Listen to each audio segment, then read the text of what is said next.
Фала многу. Полјакињата Јустина замина на лекување во Скопје.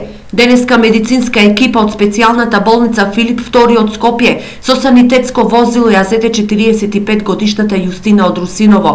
Првичниот преглед на лекарите ги потврди сериозните здравствени проблеми на оваа жена. Можеме да констатираме дека станува збор за пациентка со повеќе коморбидитети.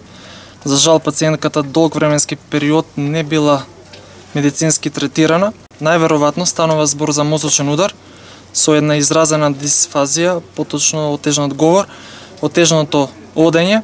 Лекарите од Филип II најавуваат комплетно медицинско испитување и грижа за Јустина. Како кардиолошки, така невролошки испитувања и ќе има потреба најверојатно за еден компјутер, каде што би се извршило снимање и на мозокот и би се констатирала и би се поставила конечната дијагноза. Ќе има добиено комплетен третман од наша страна и јас можам да ветам како од моје име, така и од името на целиот тим на Филип II дека ќе има одлична грижа. Со солзи во очите благодарност испрати до сите хумани сопругот на Јустина Славчо. Многу фала на сите, јас сум благодарен.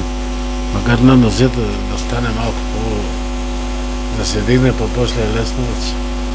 После да Полска може да сиде. Така, да види мајки там стане, јас секој ден се јавувам. Блиските соседи кои алармираат до телевизија Стар за тешката состојба на жената фантом за системот во државава, ја испратија Јустина. Сите очи се сега вперени во клиниката на доктор Жан Митрев, од каде ќе се чека абер за незината здравствена состојба. Телевизија Стар пред 4 дена ја објави трогателната приказна за жената полјакиња во Русиново. Од тогаш се јавија многу хумани да помогнат, а доктор Митрев ги отвори вратите за лекување на 45 годишната Јустина во болницата Филип II.